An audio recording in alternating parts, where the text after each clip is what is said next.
no meu coração para estar ministrando para os irmãos, e nós vamos meditar lá em João, capítulo de número 6. Abra sua Bíblia, então, no Evangelho de Cristo, segundo escreveu o apóstolo São João. Nós vamos ler uma história bem conhecida, a partir do verso 1.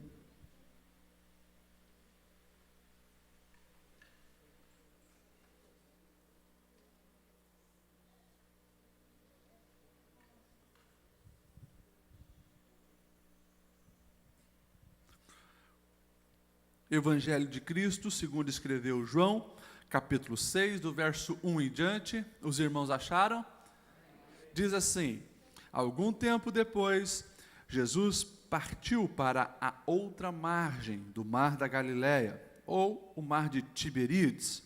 Grande multidão continuava a segui-lo, porque vira os sinais miraculosos que ele tinha realizado nos doentes. Então, Jesus subiu ao monte e sentou-se com os seus discípulos. Estava próximo à festa judaica da Páscoa. Levantando os olhos e vendo uma grande multidão que se aproximava, Jesus disse a Filipe: onde compraremos pão para esse povo comer? Fez essa pergunta apenas para pô-lo à prova, pois já tinha em mente o que ia fazer. Filipe lhe respondeu: 200 denários não comprariam pão suficiente para que cada um recebesse um pedaço. Outro discípulo, André, irmão de Simão Pedro, tomou a palavra: aqui está um rapaz com 5 pães de cevado e 2 peixinhos, mas o que é isso para tanta gente? Disse Jesus: mande o povo se assentar. Havia muita grama naquele lugar e todos se assentaram. Era cerca de 5.000 homens. Então, Jesus tomou os pães, deu graças e o repartiu entre os que estavam assentados, tanto quanto queriam, e fez o mesmo com os peixes. Depois que todos receberam o suficiente para comer, disse aos seus discípulos: ajuntem os pedaços que sobraram e que nada seja desperdiçado.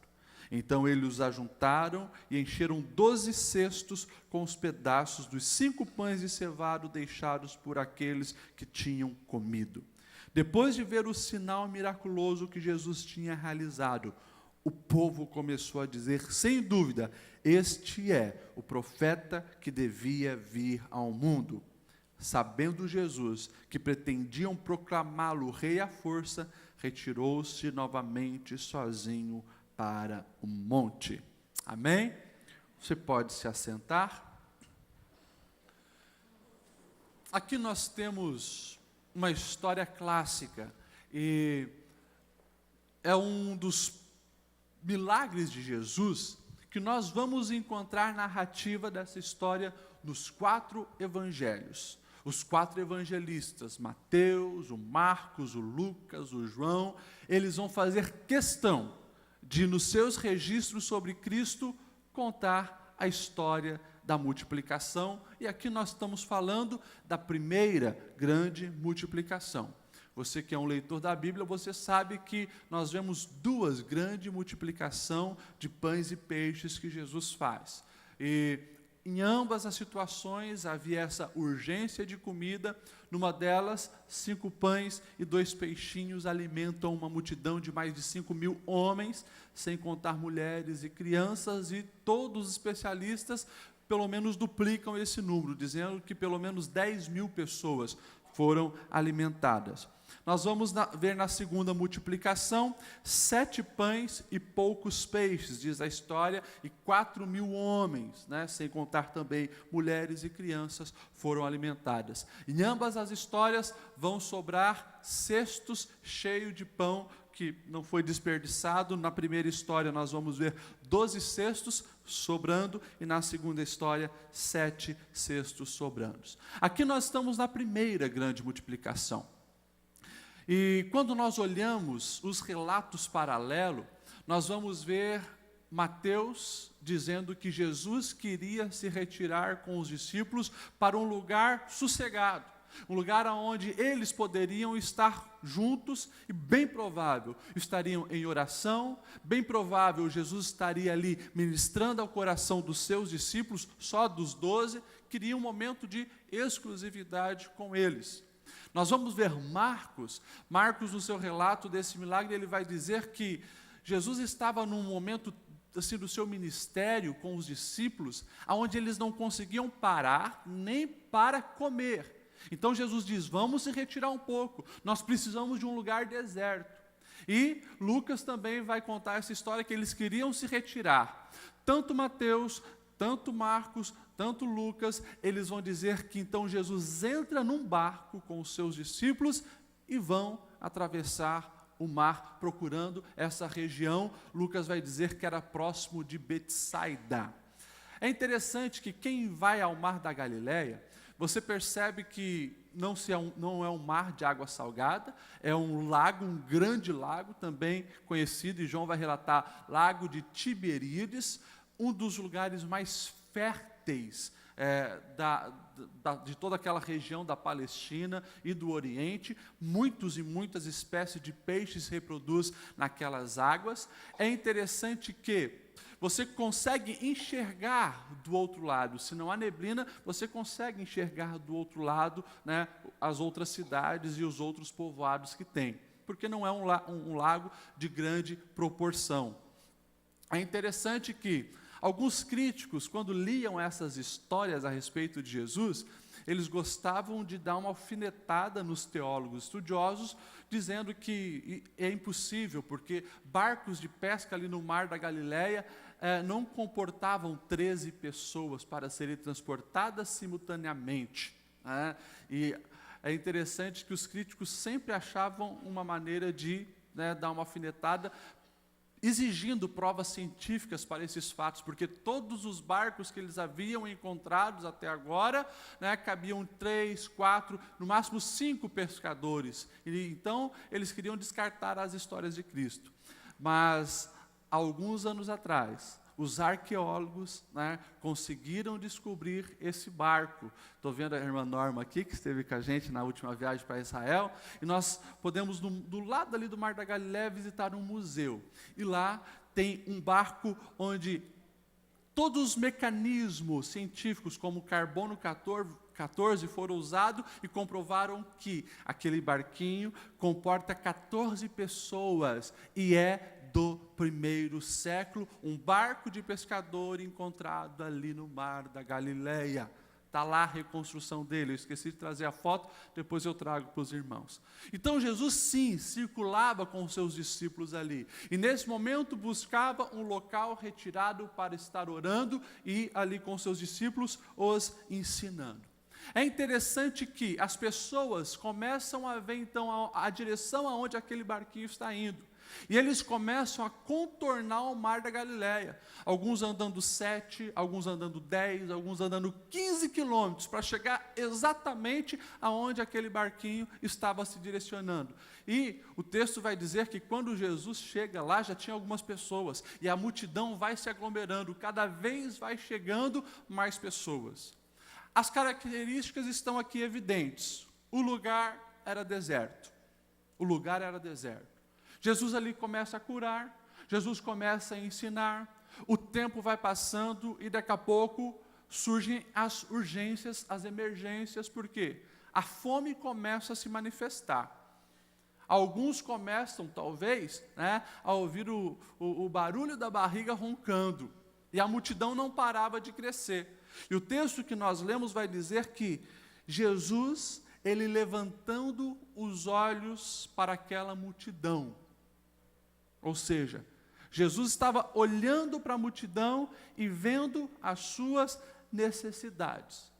Jesus enxergava que aquela multidão, alguns andaram muito tempo, já estavam ali muito tempo, provavelmente cansados, exaustos, alguns iam, quem sabe, padecer de fome. E, quando nós olhamos os relatos paralelos, os próprios discípulos alertam Jesus, dizendo: Jesus, manda esse povo embora, porque o tempo está passando, eles estão ficando com fome, eles andaram muito até aqui, não tem padaria perto, então manda esse povo embora para que eles vão comprar comida em algum lugar. É interessante que João é aquele que dá o relato mais diferenciado, a história que nós lemos. João, ele vai entrar nas linhas e ele vai ali colocar alguns personagens que não aparecem em alguns outros relatos, como Filipe e como André. O versículo 5, 6 e 7 diz assim, olha só: levantando os olhos e vendo uma grande multidão que se aproximava, Jesus disse a Filipe: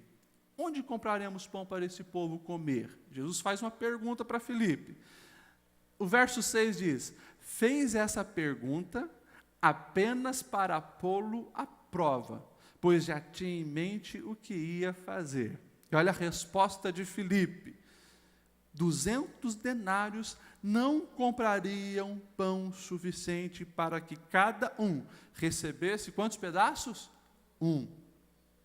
Jesus, se a gente fosse comprar um pedaço para cada um, a gente teria que ter pelo menos 200 denários. E aqui, esses 200 denários também não serviriam de nada, porque não temos aonde comprar o pão. Primeira coisa que eu pergunto, olhando para esse texto, é: Jesus questiona Filipe por quê? Por que essa pergunta é direcionada para Filipe? Quando a gente começa a estudar um pouco, a gente vê que Filipe, ele era daquela região, ele conhecia aquela região. E eu acredito, e o próprio texto deixa bem claro, que era algo particular com Filipe naquele momento que Jesus queria fazer o quê? O que diz o verso 6? Fez essa pergunta para quê? Pô-lo à prova. Em algumas versões, para testá-lo. Como assim? Jesus queria testar o quê de Filipe? Há incógnitas aqui. Eu acredito que Jesus queria testar como estava a fé de Filipe. Eu não sei se você se lembra quem é esse seguidor de Jesus chamado Filipe. Mas quando nós olhamos para todo o contexto, o próprio João, no capítulo 1, ele vai relatar que esse Filipe, ele procura um dos seus companheiros chamado Natanael. E está lá no verso 45 do capítulo 1. E o texto diz assim: Filipe encontrou Natanael e disse, olha o que ele fala a respeito de Jesus: achamos aquele sobre quem Moisés escreveu na lei, e a respeito de quem os profetas também escreveram. Ou seja, Filipe estava dizendo: Natanael, vem, porque nós encontramos aquele que provavelmente é o Messias. E ele fala: Jesus de Nazaré, o filho de José. Caramba! O Filipe, que lá no capítulo 1, entendia que Jesus, o filho de José, era o Messias revelado, aquele que traria a esperança, aquele que já tinha realizado alguns milagres. Agora, o próprio Filipe não consegue, naquele momento onde uma emergência de pão está ali se evidenciando, não consegue enxergar o Criador de todas as coisas ali. Criador de todas as coisas andando com ele. Aquele que o próprio João no capítulo 1 vai dizer que todas as coisas foram feitas por meio dele, e sem ele nada do que foi feito se fez. Aquele que estava na criação de todas as coisas, na construção da terra, na construção dos mares, na construção dos animais, na construção do homem. Aquele que estava quando o pão caiu do céu para suprir o povo no deserto. Filipe, em certo momento, chamou Natanael dizendo: é ele. Mas agora, a visão de Filipe estava limitada às questões materiais, ao dinheiro, aos denários. Não conseguia mais ver a possibilidade de um milagre ali acontecer. Eu enxergo Filipe aqui representando muitos de nós. Muitos de nós. Nós estamos também na nossa caminhada de vida. Muitas vezes nós estamos cansados, até queremos estar com Jesus, até seguimos Jesus, até vamos lá ouvir os ensinamentos de Jesus, A gente tem as nossas canseiras, as nossas fadigas e temos as nossas necessidades, as nossas urgências. Também, mesmo sendo discípulo, estamos na multidão que está com fome e precisando de pão. E muitas vezes, a gente que em certo momento da nossa vida tinha aquela fé que contagiava as outras pessoas dizendo: Jesus pode, Jesus faz, Ele é o Cristo, Ele é o caminho, a verdade, a vida, o Salvador. Parece que chega momento que a gente está limitado apenas às soluções desse mundo. A gente parece que tem uma oscilação de fé e não conseguimos enxergar que o Jesus que nós conhecemos lá no início é o mesmo que está conosco agora. E parece que a nossa visão fica limitada e quando nós olhamos o texto paralelo, eles dizem: olha, nem que tivesse 200 denários daria jeito, e é bem provável que Filipe, junto com outros discípulos, acharam a única solução para aquele caos que poderia se instalar. Manda o povo embora. Manda o povo embora. Só que esse não era o plano de Cristo. Jesus estava pondo Filipe à prova, mas o texto continua dizendo: Jesus já sabia o que ele ia fazer. E aqui a gente precisa ter um cuidado de fazer com que a nossa vontade se encaixe e se adapte à vontade de Deus, porque Deus tem um plano A. E Deus não existe essa história de plano B. Quem tem plano B somos nós, homens, falhos, errantes, pecadores. Mas Deus, os planos dele são perfeitos. Deus só tem plano A para todas as histórias que nós conhecemos e para a minha história, para a sua história. E às vezes a gente quer forçar nesse plano B. Abraão, sai da tua terra, da tua parentela, vai para uma terra que eu te mostrarei. Você verá que a sua descendência será como a areia da praia, como as estrelas do céu, e o tempo vai passando, e ele continua sem ver o filho, continua a sua mulher sendo estéril, até que Sara, não vendo o plano A acontecer, ela decide então forçar no plano B. Está aqui, Abraão, a minha escrava Agar, pega ela, vai. O filho que nascer, a gente pode considerar nosso. O plano B aparecendo. Nós precisamos cuidar, porque o plano B, ele também traz as suas consequências negativas. E o resultado é até hoje. O povo de Israel e todos os outros povos árabes, descendentes de Ismael, não se dão. A guerra que começou há mais de 3.600, 700 anos atrás, está aí até hoje. Nós não podemos nos encaixar nessa visão de Filipe, uma visão limitada, uma visão tentando ver apenas soluções humanas para problemas e carências que Deus pode solucionar. E a gente precisa continuar mantendo os nossos olhos olhando para Cristo, autor e consumador da nossa fé. Foco nele, ele pode fazer. Depois nós vamos ver um outro personagem aqui aparecendo.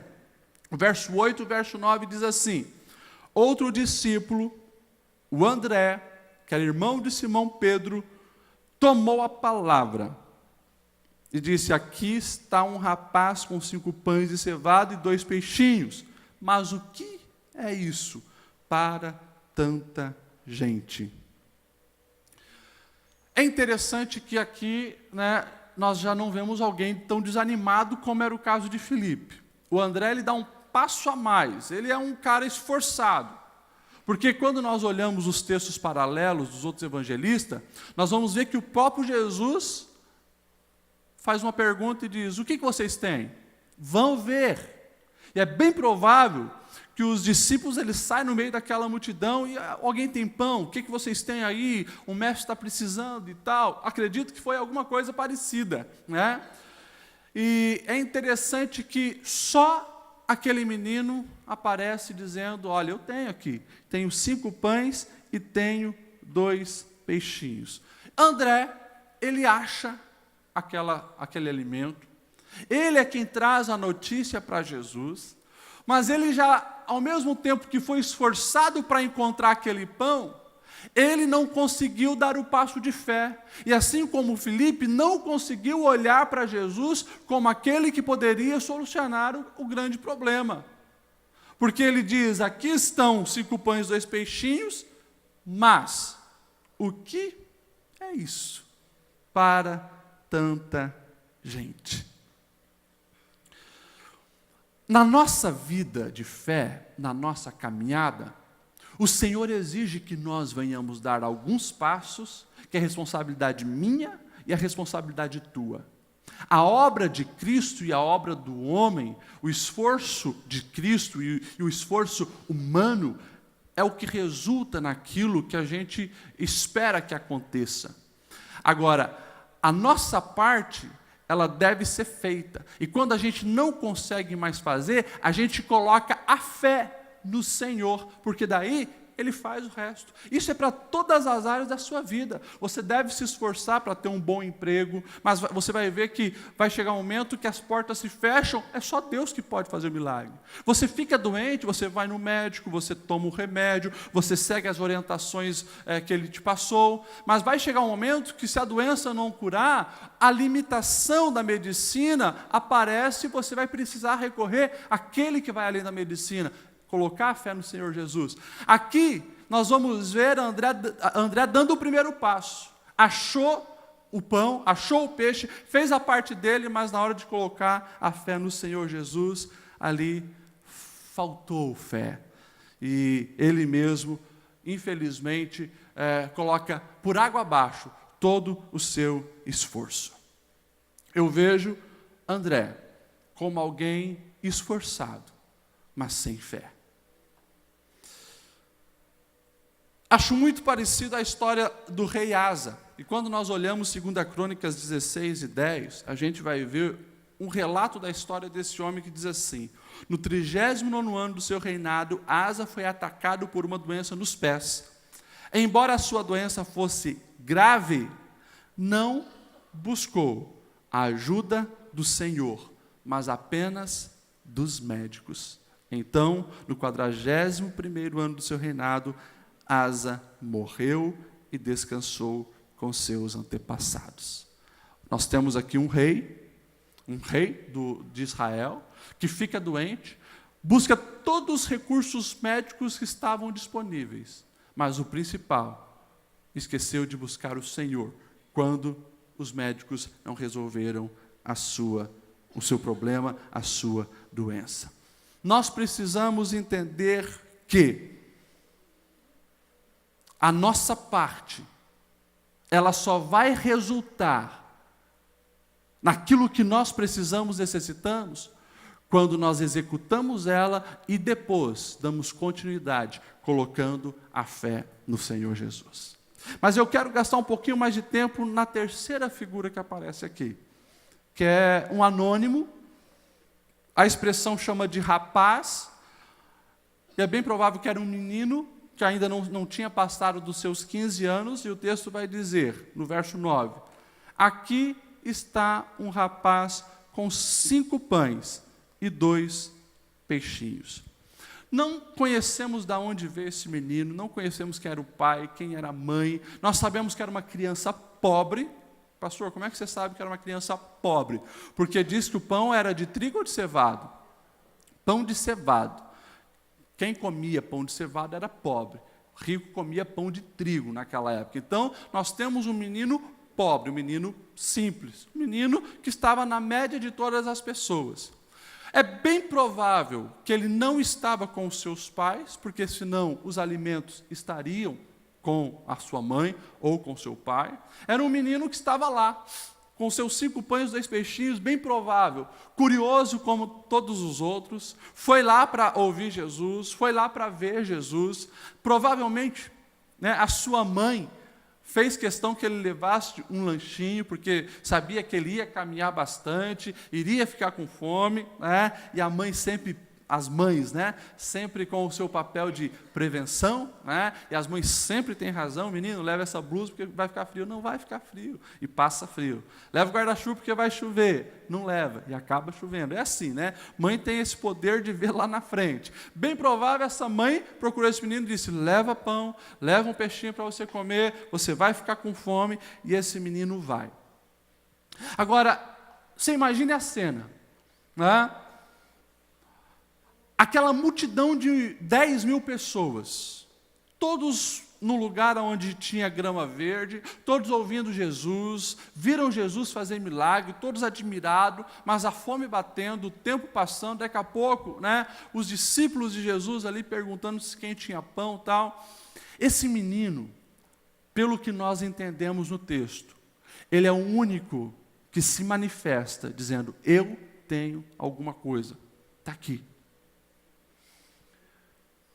Sinceramente, você acha que só ele tinha pão e peixe naquele lugar? 10 mil pessoas. Nós estamos falando de judeu. Judeu, pensa numa raça que gosta de prevenção, o judeu.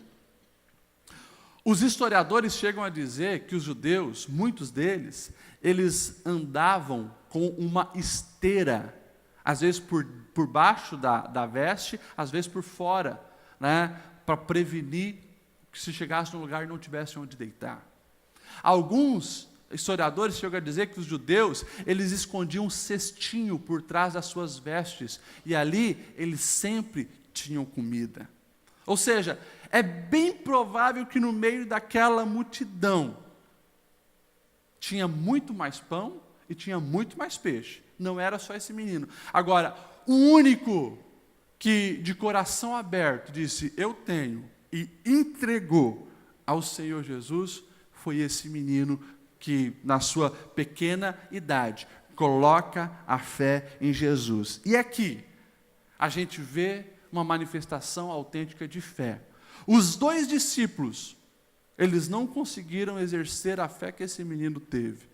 O primeiro se limitou apenas às soluções humanas e descartou, não tem mais jeito, desanimou. O segundo se esforçou, mas não conseguiu dar um passo a mais de fé. Agora, esse menino, ele pega o que ele tem, o pouco que ele tem, e coloca na mão do mestre. E a gente sabe que o pouco na mão do mestre se tornou muito. Jesus pega aqueles pães, levanta, dá graças, parte o pão, entrega, e daqui a pouco os discípulos espalham aquilo, todos estão comendo pão e comendo peixe. Lá no Antigo Testamento nós temos uma história parecida, de quando uma das viúvas chega para o profeta Eliseu dizendo, olha, os cobradores estão batendo na minha porta porque o meu esposo deixou muitas dívidas. Eu tenho 2 filhos, querem levar eles como escravo.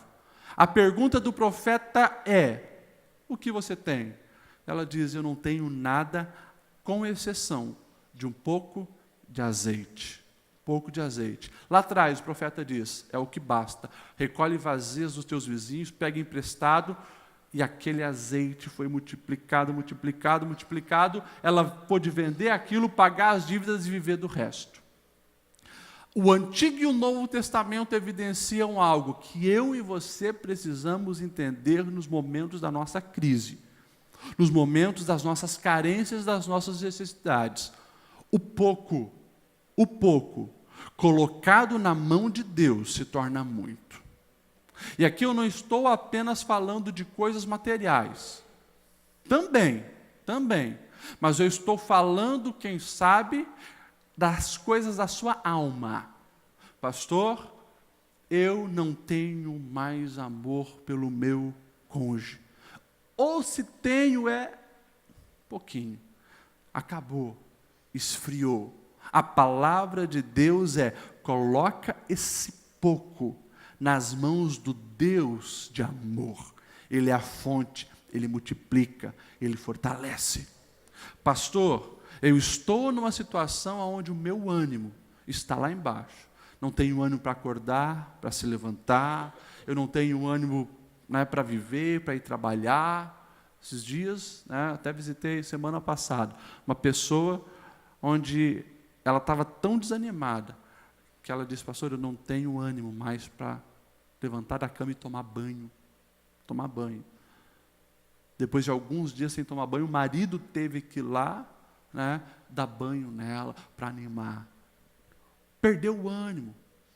Caiu no niilismo, desacredita em tudo. Não tem mais fé nas pessoas. Mas essa é a verdade do Evangelho. Coloca esse pouquinho que ainda tem, porque se está viva, se está respirando, ainda tem esperança. Coloque esse pouquinho na mão de Deus. Ele gera ânimo, ele gera vida, ele faz reviver, ele aviva. Pastor, eu não tenho mais paciência para lidar com a situação com o meu filho. Não tenho mais paciência para lidar com a situação que se estabeleceu na minha casa. Coloque esse pouquinho de paciência na mão do mestre. Faça como esse menino, que a gente nem sabe o nome, mas nos dá um exemplo que, se colocar na mão certa, e a mão certa é a mão de Deus, Ele pode multiplicar aquilo que você precisa para desfrutar do milagre. E aqui eu preciso lembrar você que, ei, Deus não espera que você faça o milagre. Não. Quem faz milagre é o Senhor. O que Ele espera? Uma atitude de fé. Basta. Uma atitude de fé. Antigo e Novo Testamento, o tempo todo é isso. Uma situação caótica se estabelece. Alguém exerce a fé em Deus, o milagre acontece. Simples assim. Às vezes a gente confunde, mas é assim.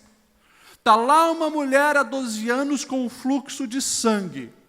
Faz a sua parte. Procura os médicos, procura os remédios, gasta os seus recursos naquilo, não encontra a solução. Ouviu falar de Jesus. Ouviu falar que ali tinha um homem que era mestre, que ensinava de uma maneira diferente, que veio da Galiléia, e aí ela tinha fé, que se tocasse na roupa dele, olha só, porque os traumas dela, né, na mente dela, ela sabia que ela não podia tocar na pele de uma pessoa, porque ela era impura. Então, na mente dela, ela queria só tocar na roupa, só na beiradinha do manto, e é o que ela faz. Mas ela tinha fé. Ela toca e o milagre acontece. A gente vai ver todas as histórias, podemos ver do cego Bartimeu, lá na porta da cidade de Jericó. Ouvia o barulho da multidão, perguntava o que estava acontecendo. Jesus está passando. A fé desperta. Jesus, filho de Davi, tem misericórdia de mim. E começa a gritar desesperadamente. As barreiras vêm, as pessoas se colocam diante dele e dizem: cala a boca, cego, cala a boca, mendigo, você está atrapalhando, está gerando aí um escândalo, para com isso. Mas ele tinha fé, que Deus, o que Jesus poderia curá-lo. Então ele continua clamando, até que Jesus vai e se encontra com ele, e o milagre acontece. O tempo todo na palavra de Deus, este é o segredo do milagre. E a palavra de Deus para você é essa hoje. Deus não quer que você faça um milagre. Deus quer ver uma atitude sua, de entrega, de renúncia. Ou você acha que aquele menino já tinha visto Jesus multiplicar um monte de pão e diz: não, está aqui, pode ficar tranquilo, eu sei que vai ainda sobrar 12 cestos, e quem sabe eu levo um desses cestos cheio para casa. Não. Ele renunciou ao seu lanche.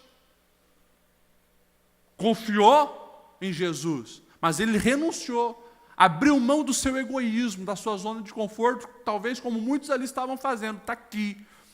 E o milagre aconteceu. Saia dessa zona de conforto. Dá esse passo de fé. Tenha uma atitude de fé. Se coloque ali, diante da situação.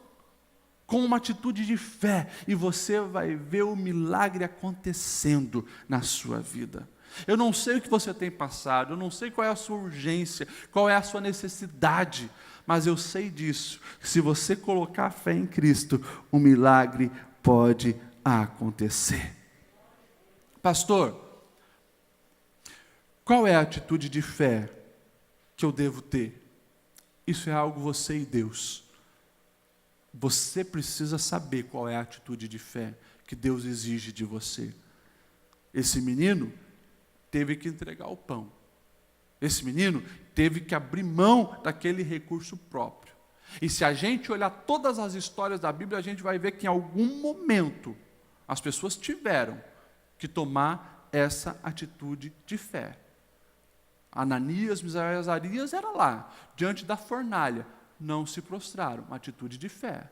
Daniel, quando foi emitido um decreto que não podia orar, a atitude de fé dele fez de costume que fazia, 3 vezes por dia, orava ao Senhor. Lá atrás, Davi ouviu o gigante desafiando, não, quem é esse gigante incircunciso para afrontar o nosso Deus? Tomou uma atitude de fé, eu vou derrotá-lo, mesmo sendo um menininho insignificante de 17 anos, diante de um gigante da guerra. Atitude de fé. O tempo todo exige uma atitude de fé. Da mulher do fluxo de sangue que eu falei, ela teve que romper o seu medo. Essa mulher, ela teve que literalmente se colocar numa situação onde podia ser apedrejada, porque ela era impura, estava no meio das pessoas e ia tocar em alguém. Atitude de fé.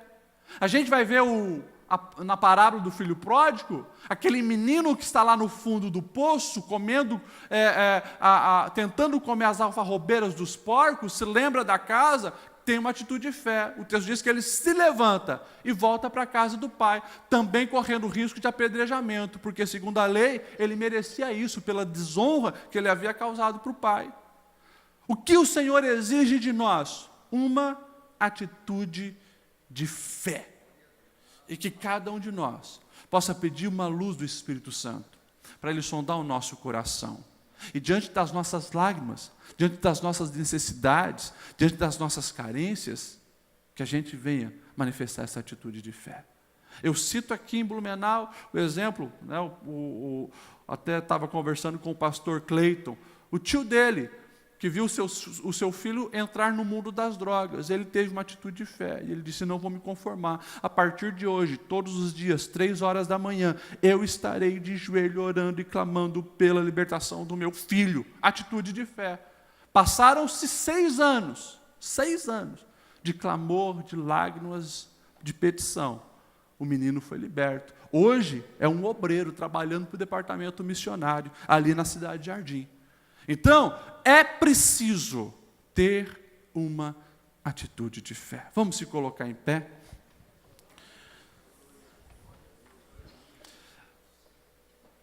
Quando a gente tem essa atitude de fé, a gente vê o milagre acontecendo e a gente vê acontecendo ainda até mais do que era necessário. Um plus que Deus dá para aqueles que manifestam a fé. Hoje eu gostaria de fazer diferente. Em vez de nós dobrarmos o joelho e orarmos 10 minutos, eu gostaria de fazer uma oração por você aqui na frente. Você que ouviu essa palavra, uma palavra simples, singela, mas que você reconhece que precisa ter uma atitude de fé diante de uma necessidade que está apresentando na tua casa, na sua família, na sua vida. Eu queria que você viesse aqui, que nós vamos orar por você nesse momento. Aleluia, aleluia.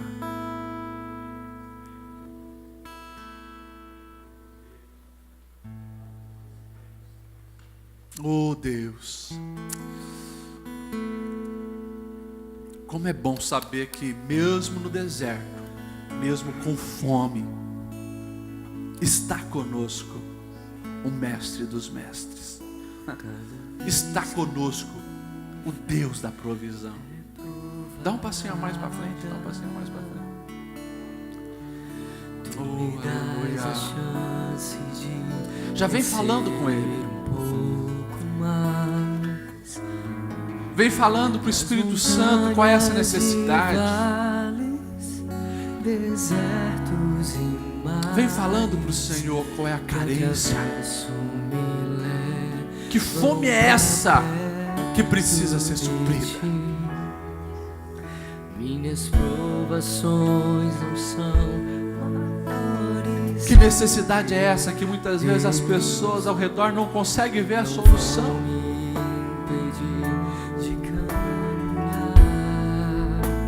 Oh Senhor, se diante de mim não se abrir um mar, Deus vai me fazer andar sobre as águas, rompendo em fé. Você é chamado para isso, romper em fé. Minha vida se revestirá do teu poder, rompendo em fé. Com ousadia vou mover o sobrenatural. Vou lutar e vencer, vou plantar e colher. Cada dia vou viver rompendo em fé. Deus, nós chegamos diante de Ti, Senhor, em oração. E viemos aqui derramar a nossa alma diante de Ti. Porque Tu és aquele, Senhor, que está conosco no deserto. Muitas vezes põe-nos à prova, mas deseja ver mesmo, é uma atitude de fé. Deus, aqui, Senhor, nós viemos abrir o nosso coração e dizer a Ti que nós precisamos mesmo se posicionar. Ah, Deus, esse menino que a gente nem sabe o nome nos dá uma lição, que é preciso entregar na Tua mão aquilo que nós muitas vezes estamos segurando e não queremos soltar. Mas é bom entender que só assim o milagre vai acontecer, Senhor.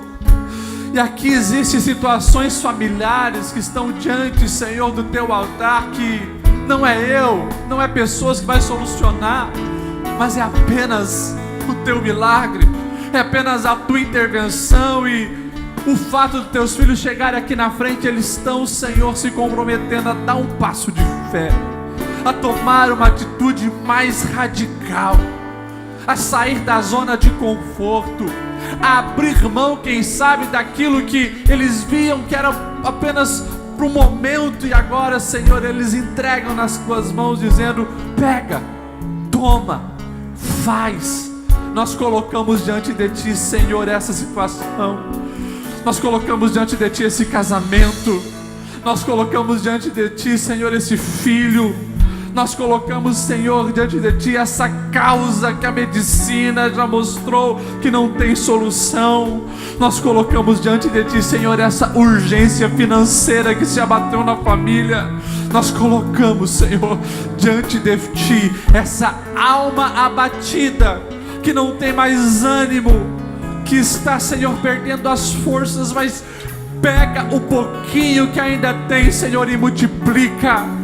Deus, aqui tem pessoas que estavam perdendo a fé, que não mais acreditavam em milagre, não mais conseguiam enxergar solução, mas nós pegamos essa pequena fé que nós temos e colocamos diante de Ti, dizendo: multiplica, Senhor, multiplica a nossa fé, multiplica o nosso ânimo, multiplica a paciência, multiplica, Senhor, a sabedoria, multiplica, Senhor, a maneira, Senhor, de nós lidarmos com as situações problemáticas, multiplica as nossas habilidades, multiplica o nosso amor, Senhor, para lidar com essa pessoa, multiplica, Senhor, cumpra o Teu milagre nas nossas vidas. Nós pedimos em nome de Jesus. Amém, amém e amém. Dá um abraço quem está do seu lado e diga: entrega na mão dele que pode multiplicar.